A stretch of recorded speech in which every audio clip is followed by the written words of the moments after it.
বাইবেলের প্রকাশিত বাক্য বা রেভেলেশন বইটা খুললেই পাতায় পাতায় যেন রহস্যের গন্ধ, তাই না? অনেক প্রতীকী ভাষা। ঠিক তাই। আজকের এই গভীর আলোচনায় আমরা ঠিক তেমনই এক রহস্যময় অংশের ভেতরে ঢুকব। এটা হলো রেভেলেশন বইয়ের ৬ নম্বর অধ্যায়, ৯ থেকে ১১ নম্বর পদ। এখানে আমরা পড়ি শহীদদের আত্মাদের কথা, যারা একটা বেদির নিচ থেকে ঈশ্বরের কাছে বিচারের জন্য আকুল আবেদন জানাচ্ছে। হ্যাঁ, খুব ইন্টারেস্টিং একটা অংশ। আর আমাদের আজকের আলোচনার ভিত্তি হলো হাতে পাওয়া একটা টেক্সট, যেটা এই নির্দিষ্ট অংশটার একটা বলা যেতে পারে বিশদ বিশ্লেষণ দেয়। আচ্ছা, আমরা দেখব যে এই উৎসটা কিভাবে ব্যাখ্যা করছে এই বেদি বিষয়টা। এটা আসলে কি, কোথায় আছে, আর কেনই বা শহীদদের আত্মারা সেখান থেকে ঈশ্বরের কাছে বিচারের আর্জি জানাচ্ছে। বাহ! এই প্রতীকী ছবির পেছনের মানেটা খোঁজা আর কি, সেটাই আমাদের আজকের উদ্দেশ্য। অবশ্যই উৎসটির নিজের দৃষ্টিকোণ থেকে। বেশ আগ্রহ জাগছে। তাহলে চলুন শুরুতেই রিভেলেশন ৬-এর ৯ থেকে ১১ পদে ঠিক কি বলা আছে সেটা আর একবার ঝালিয়ে নেওয়া যাক। যাদের ঈশ্বরের বাক্য প্রচার আর সেই সাক্ষ্য দেওয়ার জন্য হত্যা করা হয়েছিল। হ্যাঁ, গ্রিক শব্দটা হলো সুখে, আত্মা বা প্রাণ। আর তারা যে শুধু সেখানে আছে তাই না, তারা বেশ উচ্চস্বরে ঈশ্বরের কাছে ফরিয়াদ করছে। তারা পবিত্র আর সত্যময় ঈশ্বরকে জিজ্ঞাসা করছে যে আর কতদিন, কবে তিনি পৃথিবীতে যারা বাস করে তাদের বিচার করবেন, তাদের রক্তের প্রতিশোধ নেবেন। তারপর তাদেরই প্রার্থনার পর কি হলো? তাদের প্রার্থনার উত্তরে প্রত্যেককে একটা করে সাদা পোশাক দেওয়া হলো, শুভ্র বস্ত্র, আর তাদের বলা হলো যে আরও কিছুক্ষণ তোমরা বিশ্রাম নাও। অপেক্ষা করতে বলা হলো। হ্যাঁ, অপেক্ষা করতে হবে, যতক্ষণ না তাদের বাকি সহকর্মী আর ভাইয়েরা, যাদের তাদেরই মতো করে নিহত হতে হবে, তাদের সংখ্যাটা পূর্ণ হচ্ছে। এই বর্ণনার একদম কেন্দ্রে যে প্রশ্নটা, সেটা হলো এই বেদি বলতে ঠিক কি বোঝানো হচ্ছে। ঠিক, উৎসটির ব্যাখ্যা অনুযায়ী বাইবেলে আমরা মূলত দুরকম বেদির কথা পাই। একটা হলো পিতলের তৈরি হোমবলির বেদি, যাত্রা পুস্তক ২৭ অধ্যায়ে আছে। হ্যাঁ, হোমবলির বেদি। আর অন্যটা হলো সোনার তৈরি ধূপ বেদি, সেটার কথা আছে যাত্রা পুস্তক ৩০ অধ্যায়ে। আচ্ছা, এই দুটো বেদির কাজ তো একদম আলাদা ছিল, তাই না? হোমবলির বেদিটা থাকতো বাইরের প্রাঙ্গণে, যেখানে পশু উৎসর্গ করা হতো। হ্যাঁ, আর সোনার ধূপ বেদিটা ছিল পবিত্র স্থানের ভেতরে, সেখানে সুগন্ধি ধূপ জ্বালানো হতো। রিভিলেশন ৮ অধ্যায়ের ৩ পদেও তো আমরা দেখি একজন স্বর্গদূত সোনার ধূপদানিতে ধূপ নিয়ে সোনার বেদির ওপরে, ঈশ্বরের সিংহাসনের সামনে উৎসর্গ করছেন। এই অংশটা কি আমাদের বুঝতে কোনোভাবে সাহায্য করে? উৎসটি মনে করে হ্যাঁ, এটা খুব গুরুত্বপূর্ণ। রিভিলেশনের এই দৃশ্যটাকে উৎসটি পুরাতন নিয়মের একটা বিশেষ দিনের অনুষ্ঠানের সাথে জুড়ে ব্যাখ্যা করছে। সেটা হলো প্রায়শ্চিত্তের দিন, ডে অফ অ্যাটোনমেন্ট। প্রায়শ্চিত্তের দিন লেভিয় ১৬ অধ্যায় আছে বোধহয়। একদম, লেভিয় পুস্তক ১৬ অধ্যায়ের ১২ পদে। সেই বিশেষ দিনে কি হতো? মহাযাজক হোমবলির বেদি থেকে জ্বলন্ত কয়লা একটা ধূপদানিতে নিতেন, তাতে সুগন্ধি ধূপ মিশিয়ে পর্দার ভেতরে যেতেন, ঈশ্বরের সাক্ষ্যসিন্ধুকের ওপরে যে কৃপাসন বা মার্সি সিট, তার সামনে ধোঁয়ায় আচ্ছন্ন করতেন। এই কৃপাসনকে তো ঈশ্বরের সিংহাসনের প্রতীক হিসেবেই দেখা হয়। তাহলে উৎসটা বলছে রেভিলেশনে যে ঈশ্বরের সিংহাসনের সামনে সোনার বেদির কথা বলা হচ্ছে, সেটা আসলে পবিত্র স্থানের ভেতরের ওই ধূপ বেদিটাই। অনেকটা তাই। হিব্রু ৯ অধ্যায়ের ৩-৪ পদেও তো এই সোনার ধূপবেদির উল্লেখ আছে, যেটা মহাপবিত্র স্থানের সাথেই যুক্ত। হ্যাঁ, আছে। উৎসই সংযোগটা দেখিয়ে বলছে যে এটা আসলে স্বর্গীয় উপাসনার একটা ছবি। কিন্তু মূল প্রশ্নটা কিন্তু থেকেই যাচ্ছে, শহীদদের আত্মারা যে বেদির নিচে আর্তনাদ করছে, সেটা তাহলে কোন বেদি?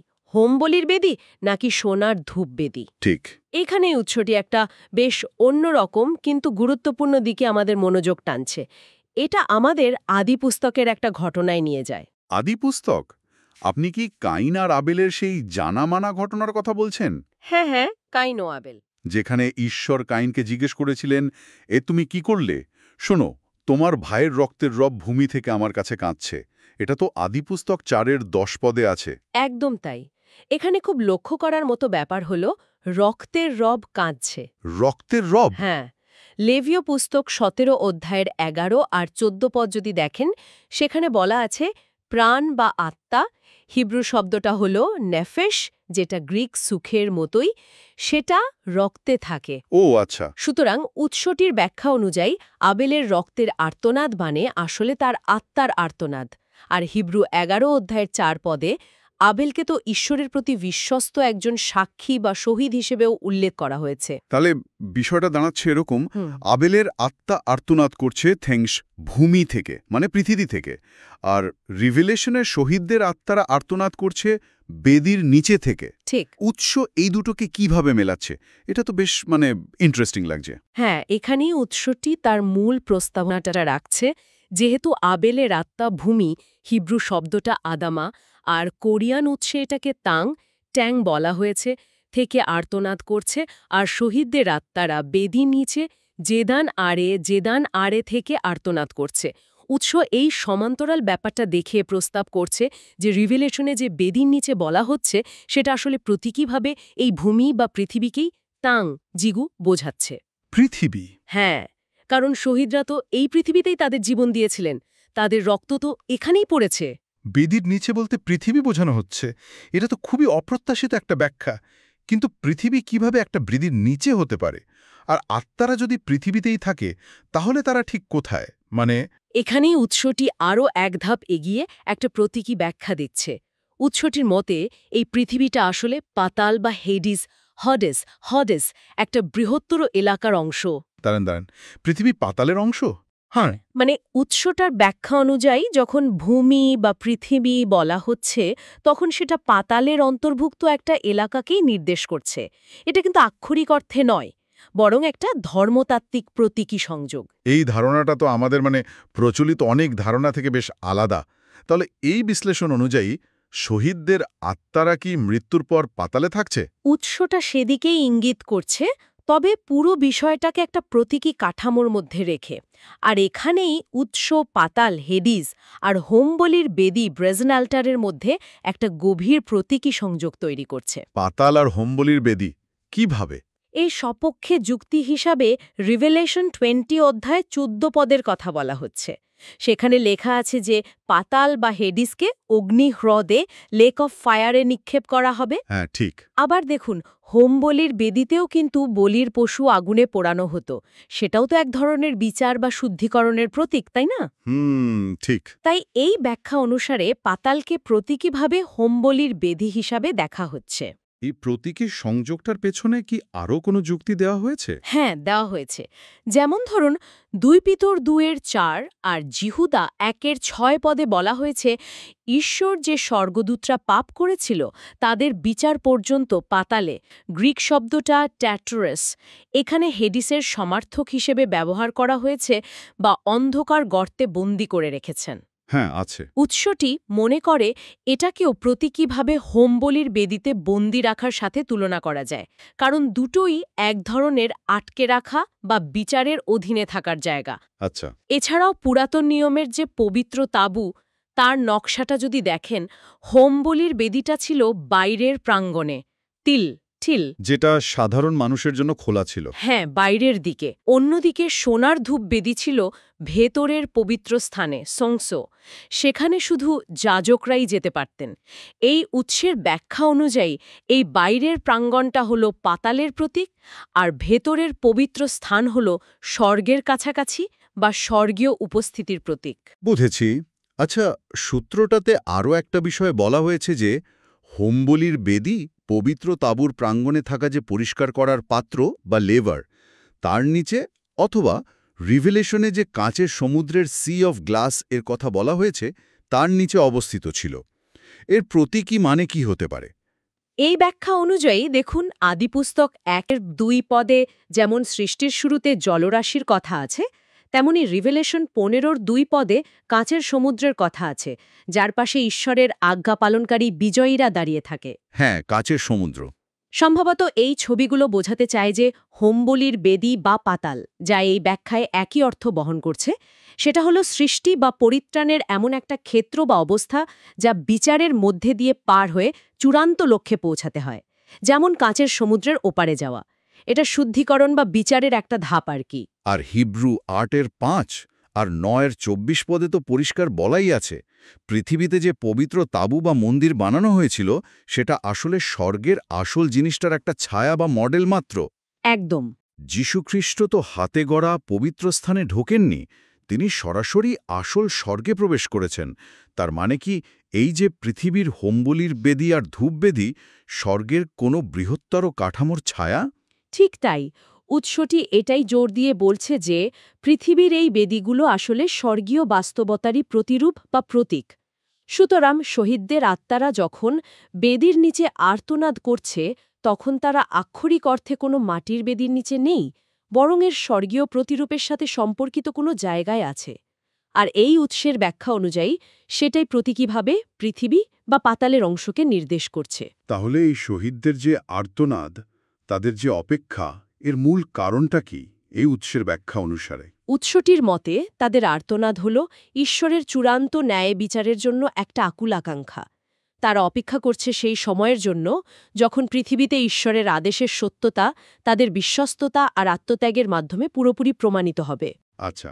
রিভিলেশন 14 অধ্যায়ের 3-5 পদে যেমন আমরা দেখি 144,000 বিশেষ অনুসারীর কথা, যারা ঈশ্বরের নিখুঁত বাধ্যতা দেখায়। এই ব্যাখ্যা অনুযায়ী যখন ঈশ্বরের ইচ্ছা অনুসারে সৃষ্টির স্বাধীন ইচ্ছা পূর্ণতা পাবে, যেমন রিভিলেশন 21.4 পদে দুঃখ আর মৃত্যুর অবসানের কথা আছে, বা কলসীয় 1.20 পদে সবকিছুর পুনর্মিলনের কথা, তখন ঈশ্বর প্রতীকীভাবে হোমবলির বেদিকে প্রজ্জ্বলিত করবেন। এই হোমবলির বেদি প্রজ্জ্বলিত করার প্রতীকী অর্থ কি তাহলে? পাতালকে অগ্নিহ্রদে নিক্ষেপ করা? হ্যাঁ, উৎসটি ঠিক এইভাবেই ব্যাখ্যা করছে। রিভিলেশন 20.14 পদ অনুযায়ী শেষ বিচারের দিনে মৃত্যু এবং পাতাল, হেডেস দুটোকেই অগ্নিহ্রদে ফেলে দেওয়া হবে। আমরা জানি রোমিও 6.23 পদ অনুসারে পাপের বেতন হল মৃত্যু। তাই উৎসটি বলছে পাপ, মৃত্যু এবং পাতাল এই তিনটে বিষয় একসাথে অগ্নিহ্রদে যাবে। গীতসংহিতা 37-এর 9-10 পদে যেমন বলা হয়েছে, দুষ্টরা উচ্ছিন্ন হবে, এর মাধ্যমে পাপ সম্পর্কিত সবকিছু পুরোপুরি ধ্বংস হবে, আর সেটাই হবে সৃষ্টির পুনরুদ্ধার আর পূর্ণতা। এই শহীদদের যে শুভ্র বা সাদা পোশাক দেয়া হয়েছিল রিভিলেশন 6.11 পদে, তার তাৎপর্য কি বলে মনে করে এই উৎস? এই সাদা পোশাকটাকে উৎস তাদের পরিত্রাণের নিশ্চয়তার প্রতীক হিসেবে দেখছে। বাইবেলের অন্য জায়গাতেও তো সাদা পোশাক ধার্মিকতা আর বিজয়ের প্রতীক, যেমন রিভিলেশন 3-এর 4-5 পদ বা 21-এর 27 পদ। হ্যাঁ, ঠিক।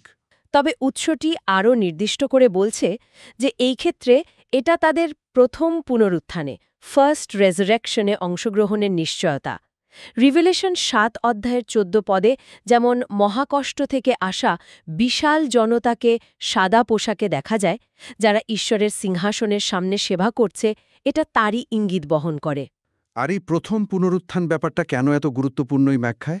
কারণ উৎসটির মতে কেবল যারা প্রথম পুনরুত্থানে অংশ নেবে, অর্থাৎ যারা আত্মিক দেহ পাবে, তারাই নতুন জেরুসালেম বা স্বর্গীয় রাজ্যে প্রবেশ করার বিশেষ অধিকার পাবে। এটা শহীদ আর বিশ্বস্তদের জন্য একটা স্পেশাল প্রতিদান আর কি। তাহলে এই ব্যাখ্যা অনুযায়ী শহীদদের বর্তমান অবস্থাটা ঠিক কি? তারা কি ইতিমধ্যেই স্বর্গে ঈশ্বরের সাথে আছেন? এখনও পুনরুত্থিত হয়ে সেই অর্থে প্রকৃত স্বর্গে ওঠেননি। বলেন কি? হ্যাঁ, এর সপক্ষে 1 করিন্থীয় 15 অধ্যায়ের 51-52 পদের কথা বলা হয়, যেখানে শেষ তুরিধ্বনির সময় জীবিত ও মৃত বিশ্বাসীদের রূপান্তরিত হওয়ার কথা আছে। এছাড়াও প্রেরিত 2 অধ্যায়ের 34 পদে তো পরিষ্কার বলাই আছে যে রাজা দাউদ স্বর্গে ওঠেননি। তাহলে এই শহীদদের আত্মারা বর্তমানে কোথায় আছে এই উৎসের দৃষ্টিকোণ থেকে? উৎসটি বলছে তারা এখনও সেই বেদির নিচে, অর্থাৎ প্রতীকীভাবে পৃথিবীতেই, যা পাতালের একটা অংশ, সেখানেই অবস্থান করছে। সেখান থেকেই তারা ঈশ্বরের কাছে শয়তান, তার অনুসারী আর পৃথিবীর পাপী ব্যবস্থার বিরুদ্ধে বিচারের জন্য আর্তনাদ করে চলেছে। তারা তাদের প্রথম পুনরুত্থানের জন্য অপেক্ষা করছে। ও আচ্ছা। তবে তাদের এই অপেক্ষাটা কিন্তু নিষ্ক্রিয় নয়। এই ব্যাখ্যা অনুযায়ী তাদের বিশ্বস্ত থাকা, এমনকি মৃত্যু পর্যন্ত ঈশ্বরের আদেশ পালন করা, এটাই ঈশ্বরের বাক্য আর আদেশের সত্যতা প্রমাণ করে। যখন ঈশ্বর নির্ধারিত শহীদদের সংখ্যা পূর্ণ হবে, মানে যথেষ্ট সংখ্যক বিশ্বস্ত সাক্ষী তাদের জীবন দিয়ে ঈশ্বরের প্রতি আনুগত্য প্রমাণ করবে, তখনই চূড়ান্ত বিচার কার্যকর হবে। সুতরাং এই উৎসের মতে শহীদদের আত্মারা সম্ভবত এখনও পাতালের সেই অংশে, যা হোমবলির বেদির নিচের এলাকাকে প্রতিকায়িত করে, সেখানেই আছে, তাদের পুনরুত্থান আর চূড়ান্ত বিজয়ের অপেক্ষায়। তাহলে পুরো বিষয়টা যদি একটু গুছিয়ে বলি, এই উৎসের বিশ্লেষণ অনুযায়ী রিভিলেশন 6 অধ্যায়ের শহীদদের আর্তনাদ আসছে প্রতীকীভাবে পৃথিবী থেকে, যেটা আবার পাতালের অন্তর্ভুক্ত একটা অংশ হিসেবে ধরা হচ্ছে। এই পাতালকে আবার প্রতীকীভাবে হোমবলির বেদির সাথে তুলনা করা হয়েছে, যা বিচার আর শুদ্ধিকরণের জায়গা। ঠিক, শহীদরা সেখানে তাদের প্রথম পুনরুত্থান এবং ঈশ্বরের চূড়ান্ত বিচারের জন্য অপেক্ষা করছে। সেই বিচারেই পাপ, মৃত্যু আর পাতালকে অগ্নিহ্রদে ফেলে দিয়ে সৃষ্টির পূর্ণতা আনা হবে। আর তাদের দেওয়া যে সাদা পোশাক, সেটা হলো এই নিশ্চিত পরিত্রাণ আর প্রথম পুনরুত্থানের প্রতীক। আপনি একেবারে সঠিকভাবে সারসংক্ষেপ করেছেন। উৎসটি এভাবে বাইবেলের বিভিন্ন প্রতীকী উপাদান, পুরাতন আর নতুন নিয়মের সংযোগ আর নিজস্ব ধর্মতাত্ত্বিক কাঠামো ব্যবহার করে রিভেলেশনের এই অংশটার একটা সুসংহত ব্যাখ্যা দেওয়ার চেষ্টা করেছে। শহীদদের এই আপাতদৃষ্টিতে অন্তর্বর্তীকালীন অবস্থা আর তাদের আকুল প্রতীক্ষা, এই ব্যাখ্যা অনুসারে ঈশ্বরের মহান পরিকল্পনা, তার বিচার আর সৃষ্টির চূড়ান্ত পরিণতির এক গভীর তাৎপর্য বহন করে। এই যে এত বিশদ আর গভীর আলোচনা হলো, এরপর একটা প্রশ্ন কিন্তু মনে আসছে।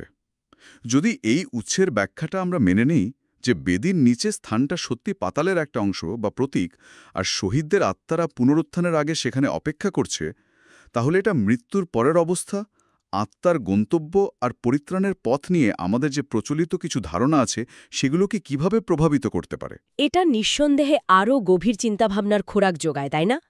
শহীদদের এই অপেক্ষারত অবস্থা, তাদের ফরিয়াদ আর শেষ পর্যন্ত তাদের বিজয় আর প্রতিদান, এই বিষয়গুলো তাদের আত্মত্যাগের চূড়ান্ত মানেটা নিয়ে আমাদের কি শিক্ষা দেয়?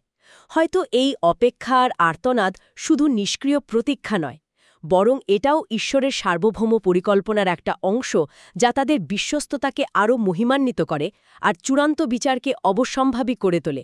এই বিষয়গুলো নিয়ে আরও গভীরে ভাবনার এবং ব্যক্তিগত অধ্যয়নের সুযোগ নিশ্চয়ই রইল।